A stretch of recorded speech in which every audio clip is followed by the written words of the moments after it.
तो हेलो दोस्तों, कैसे हैं आप लोग। उम्मीद करता हूं कि आप लोग बहुत ही अच्छे होंगे। दोस्तों, आज हम लोग शुरू करने वाले हैं डिस्काउंट यानी कि बट्टा। तो आइए समझते हैं डिस्काउंट क्या होता है।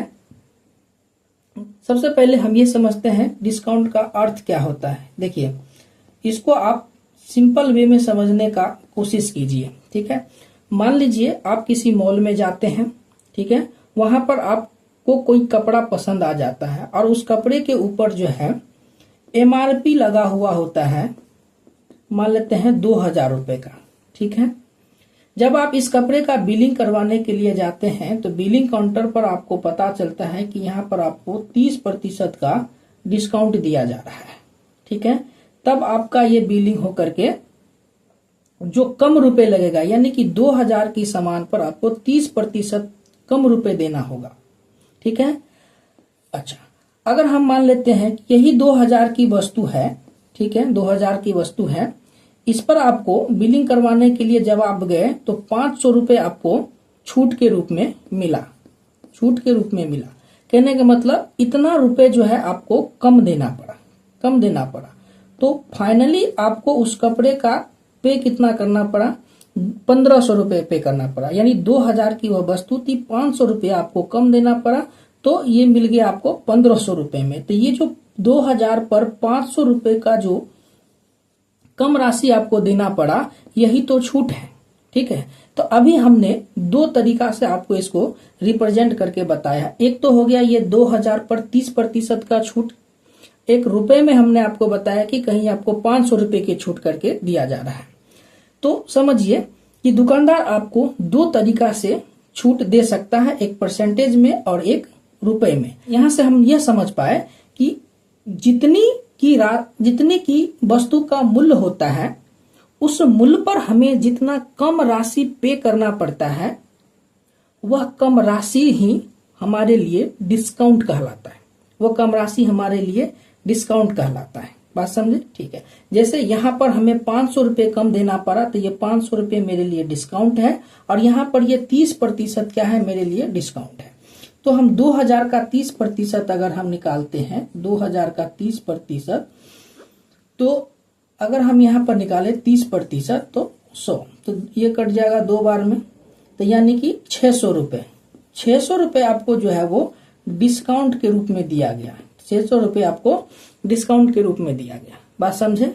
तो हम कुल मिलाकर के यह कह सकते हैं कि किसी वस्तु के मूल्य पर जितना कम रुपए हमें पे करना होता है, जितना कम राशि हमें पे करना होता है, वो हमारे लिए छूट होता है। ठीक है, अब छूट से संबंधित कुछ चीज को और हम समझने का प्रयास करते हैं, हालांकि ये आपको पहले से भी पता होगा। ठीक है, जैसे एक चीज है आपका एसपी। एसपी को हम लोग बोलते हैं सेलिंग प्राइस, यानी कि जिस कीमत पर कोई वस्तु बेची जा रही है। दूसरा आपको पता ही होगा सीपी। सीपी को हम लोग बोलते हैं कॉस्ट प्राइस। ठीक है, और अभी हमने आपको एमआरपी बता ही दिया है, मैक्सिमम रिटेल प्राइस। ठीक है, या इसी को आप मार्क प्राइस कह लीजिए, मार्क प्राइस। ठीक है, अभी और डिस्काउंट भी हम आपको बता दिए। ये डिस्काउंट हमको एक तो प्रतिशत में दिया जा सकता है और एक रुपए में दिया जा सकता है। ठीक है, अच्छा, तो ये सारी चीजें हमें पता होना चाहिए। चलिए, अब हम क्या करते हैं, इन सब चीजों को लेकर के डिस्काउंट का कैलकुलेट करने के लिए जो सूत्र है, वो फॉर्मूला है, वो लिख लेते हैं।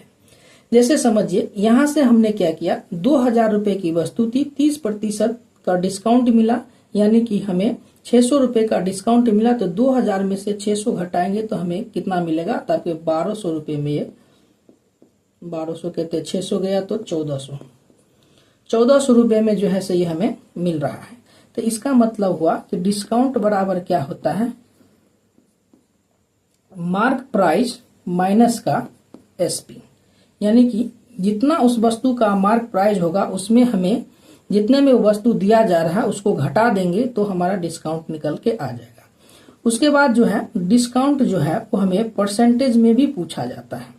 तो जितना का डिस्काउंट मिला उसको ऊपर रखेंगे, और डिस्काउंट हमेशा एमआरपी पर ज्ञात किया जाता है, तो एमआरपी को नीचे रखेंगे और प्रतिशत से 100% से इसको गुना कर देंगे, तो ये हमारा डिस्काउंट परसेंटेज आ जाएगा। मुख्य रूप से आपको ये दो फॉर्मूला आपको याद रखना है। क्या? डिस्काउंट के लिए यदि हमें रुपए में निकालना हो तो एमपी माइनस एसपी करेंगे, ठीक है। अगर प्रतिशत में निकालना हो तो जितना डिस्काउंट दिया गया उसको ऊपर रखेंगे, जितने पर निकालना हो यानी मार्क प्राइस को हम नीचे रखेंगे और प्रतिशत के लिए 100 लगाएंगे। तो ये हमारा फॉर्मूला है। मार्क प्राइस कितना दिया हुआ है? 1000, एसपी कितना दिया हुआ है? 800 और डिस्काउंट हमसे पूछा है। तो डिस्काउंट के लिए हम क्या करेंगे? डिस्काउंट बराबर क्या होगा? मार्क प्राइस में से एसपी को हम क्या करेंगे? घटा देंगे। तो मार्क प्राइस कितना है? 1000 है और एसपी कितना दिया हुआ है? 800 दिया हुआ है। घटाएंगे तो 200 क्या आ जाएगा? हमारा डिस्काउंट आ जाएगा। 200 क्या आ जाएगा? डिस्काउंट आ जाएगा। लेकिन अब यहां पर देखिए, हमें डिस्काउंट परसेंटेज पूछा है। कितना? मार्क प्राइस दिया हुआ है 20,000 और सेलिंग प्राइस दिया हुआ है 14,000। तो हम परसेंटेज के लिए क्या करेंगे? पहले ये देखेंगे कि डिस्काउंट कितना का मिला है। तो 20,000 की सामान अगर हमें 14,000 रुपए में मिल रहा है तो आप कहेंगे 6,000 रुपए जो है वो हमें डिस्काउंट के रूप में मिल रहा है। 6,000 रुपए हमें डिस्काउंट के रूप में मिल रहा है। तो हम यहाँ पर डिस्काउंट का परसेंटेज वाला फॉर्मूला लगाएंगे। डिस्काउंट परसेंटेज बराबर क्या होगा? जितना का डिस्काउंट हो रहा है उसका ऊपर लिखेंगे। 6,000 ऊपर आ गया। कितने पर मिल रहा है? 20,000 पर। तो 20,000 को नीचे रखेंगे और प्रतिशत के लिए हम 100 से मल्टीप्लाई कर देंगे, ठीक है। तो देखिए 3 जीरो से 3 जीरो खत्म और 1 जीरो, या ऐसा करते हैं 20 से पूरा इसको 5 बार में काट देते हैं। तो ये हो जाएगा 6 का 5 से मल्टीप्लाई हो जाएगा 30%। कितना आ जाएगा? 30%। तो ये कुछ बेसिक प्रश्न था। क्लियरेंस सेल में एक साड़ी जिसका कीमत मूल्य 10,490 था अब 9,441 रुपए में बेची जाती है। तो साड़ी पर छूट प्रतिशत ज्ञात कीजिए। देखिए साड़ी का अंकित मूल्य कितना है? एमआरपी कितना है? एमआरपी जो है वो कितना है? 10,490 रुपए, ठीक है। दिया कितना में जा रहा है? एसपी कितना में है? दिया जा रहा है तो 9,441 रुपए में, ठीक है। और हमसे पूछा है कि साड़ी पर छूट प्रतिशत क्या है, ठीक है। तो सबसे पहले हम डिस्काउंट देखेंगे कि रुपए में कितना मिला। तो इसको यहां से घटा लेंगे। घटाइए, ये हो जाएगा आपको 9 और ये बच गया 8 में से 4 गया तो 4 और इधर बच जाएगा आपको 13, 4 4 0 हो जाएगा और इधर 9 में से 1 हो जाएगा। मतलब डिस्काउंट के रूप में हमें 1,049 रुपया मिला, ठीक है। तो अब हमसे पूछा है कि प्रतिशत क्या है। तो डिस्काउंट प्रतिशत के लिए हम क्या करेंगे? जितना का डिस्काउंट मिला है उसको ऊपर रखेंगे, ठीक है। और कितने पर मिला है? 10,490 पर मिला है और प्रतिशत के लिए 100% से गुना कर देंगे, ठीक है। तो देखिए इसको अगर आप काटिएगा तो ये 10 बार में खत्म हो जाएगा। 10 से अगर इसको काटिएगा तो ये 10 बार में खत्म हो जाएगा। तो कुल मिलाकर 10% जो है हमें इस पर डिस्काउंट दिया गया। एक इलेक्ट्रॉनिक स्टोर में एक इमर्सन रॉड का अंकित मूल्य 900 रुपए है। स्टोर इसकी बिक्री पर 12% की छूट प्रदान करता है।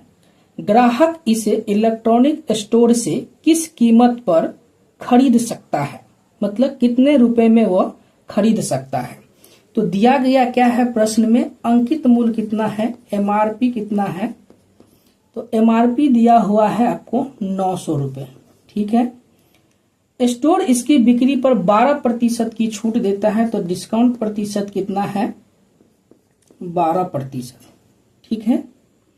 अब कह रहे हैं कि एसपी बताओ, मतलब जो ग्राहक है उसे किस मूल्य पर खरीद सकता है। देखिए कोई भी चीज जो होता है ना वो अपने आप में 100% होता है। तो यहां पर ये जो मार्क प्राइस दिया हुआ है इसको आप 100% मान करके चलिए, ठीक है। ये जो है इसमें 12% का छूट देकर चलता है। तो देखिए इसको हम कैसे कैलकुलेट करेंगे? 900 की वस्तु थी, 900 अपने आप में कितना है? 100% है, ठीक है। उस पर 12% का छूट मिल रहा है तो मिलेगा कितने में? 88% में। तो इसको काट दिए, 2 जीरो से 2 जीरो खत्म, 9 अठे 72, 9 अठे 72 और 7 79। तो ये एसपी जो होगा वो कितना आएगा, 792 रुपए में ग्राहक इसे खरीद सकता है।